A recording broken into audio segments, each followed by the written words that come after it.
Mind Parachutes. À chaque idée, des nouveaux horizons.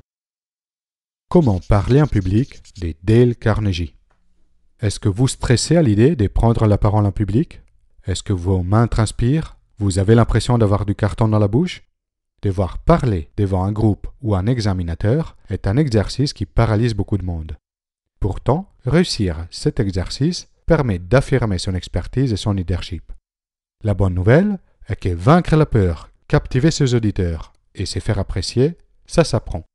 Si vous voulez voir des exemples inspirants d'une présentation en public, vous en trouverez des dizaines sur la chaîne des conférences TED.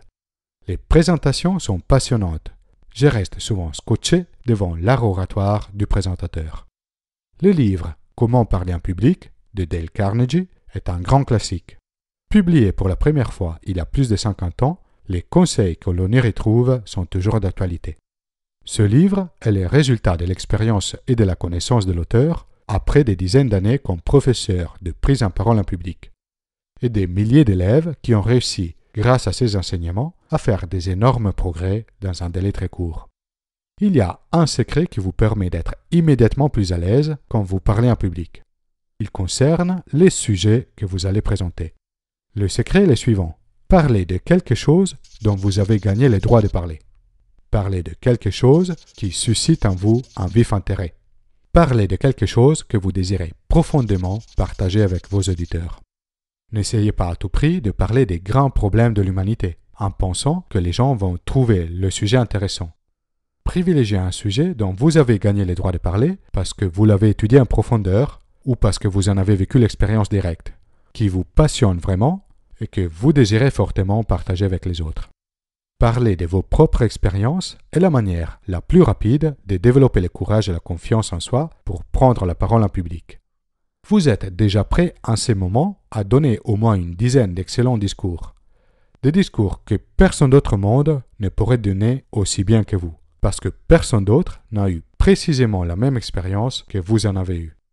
Dans les prochains jours, notez quels sont les sujets dont vous êtes déjà prêt à parler, des sujets comme les plus grands regrets de ma vie, ma plus grande ambition et pourquoi j'aimais ou détestais l'école. Vous serez surpris de voir combien de discours vous êtes déjà prêt à donner. Voilà 8 principes qui vont beaucoup vous aider pour la préparation de votre discours. Prenez des notes synthétiques des choses intéressantes que vous souhaitez mentionner.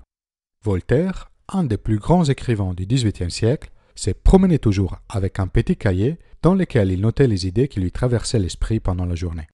Notez les anecdotes qui vous ont le plus marqué et sélectionnez les meilleures pour les partager avec le public. N'écrivez pas votre discours. Pourquoi? Parce que si vous le faites, vous allez utiliser un langage écrit au lieu d'utiliser un langage simple, colloquial. Et quand vous vous levez pour parler, vous allez probablement chercher de vous rappeler ce que vous avez écrit. Et cela vous empêchera de parler naturellement et avec vivacité. Ne jamais mémoriser un discours mot par mot. Si vous essayez de mémoriser votre discours, vous êtes pratiquement sûr de l'oublier. Et l'auditoire en sera probablement reconnaissant, vu que personne veut écouter un discours artificiel. Et même si vous ne l'oubliez pas, votre discours va résonner comme un exposé appris par cœur. Vous aurez un regard lointain et votre ton de voix va aussi paraître très distant. Si vous devez faire un long discours et vous avez peur d'oublier ce que vous voulez dire, prenez des notes synthétiques et gardez-les à la main pour pouvoir leur jeter un coup d'œil de temps en temps. C'est ce que je fais habituellement. Remplissez votre discours avec des illustrations et des exemples. De loin, la manière la plus efficace de rendre un discours intéressant est de les remplir d'exemples. Souvent, la difficulté la plus grande dans la préparation d'une intervention n'est pas de trouver les idées, mais de trouver les bonnes illustrations qui vont rendre ces idées claires, vivantes et inoubliables. Comme disaient les Romains, l'exemple enseigne. Plus, c'est la seule chose qui permet d'apprendre. Des discours brillants sont rapidement oubliés parce qu'ils n'ont pas d'exemples qui permettent de les coller à notre mémoire. Connaissez beaucoup plus sur votre sujet que ce que vous pouvez utiliser.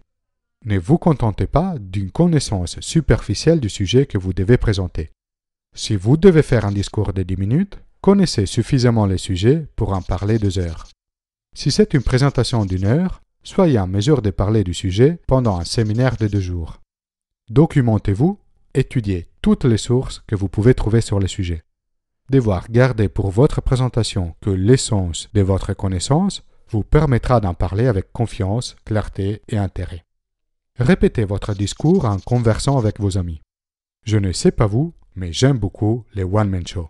Je suis fasciné par la capacité des comiques, Gad Elmaleh ou Florence Foresti par exemple, d'entretenir à eux tout seuls tout un théâtre ou un palais de sport, pendant plus d'une heure, juste avec des mots. Avant de gagner sa place sur scène, chaque blague, chaque réplique est testée et affinée des centaines de fois, dans des petits spectacles ou des petites soirées, avec l'objectif d'identifier celles qui ont la capacité de susciter une bonne réaction du public. Avant votre présentation, vous aussi, vous pouvez tester vos idées et la bonne manière de les véhiculer en discutant avec vos proches.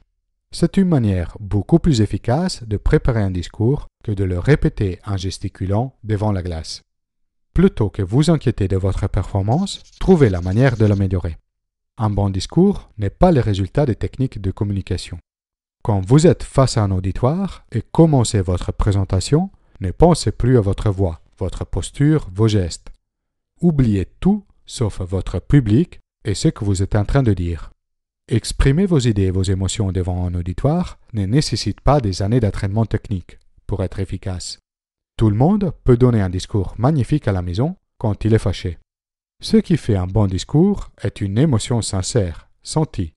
Sa posture corporelle, ses gestes ne sont que des effets.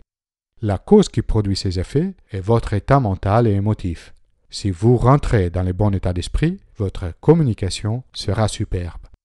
N'imitez pas les autres, soyez vous-même. Avant de devenir un auteur à succès, Dale Carnegie lui-même avait l'idée que pour écrire un excellent bouquin, il suffisait de mettre ensemble les meilleures idées de plusieurs grands auteurs. Après un an passé à écrire un livre de cette manière, les résultats étaient vraiment mauvais. Dale a compris que seulement en étant lui-même, avec tous ses défauts et limitations, il pouvait espérer de toucher son public. Ne faites pas la même erreur que lui. N'imitez pas les autres. Soyez vous-même. Votre discours devrait être une partie de vous. Il devrait naître de votre expérience, vos convictions, votre personnalité, votre vision du monde. Tirez les meilleures parties de votre individualité. Vous avez maintenant toutes les clés pour prendre la parole en public en étant certain que vous allez laisser une bonne impression à votre audience. Suivez les 8 conseils donnés par Dale Carnegie sur comment parler en public et vous réussirez à capturer l'intérêt de votre audience en restant vous-même. Quelles sont vos stratégies pour prendre la parole en public? Qu'est-ce qui vous aide à être à l'aise dans cet exercice? Laissez un commentaire ci-dessous. Vous pouvez soutenir la production de Mind Parachutes en faisant une donation via le site Tipeee. Téléchargez la Mindcard de cette vidéo et de toutes les vidéos précédentes depuis mon site internet mindparachutes.com. Si vous avez aimé la vidéo, inscrivez-vous à ma chaîne YouTube et partagez la vidéo autour de vous.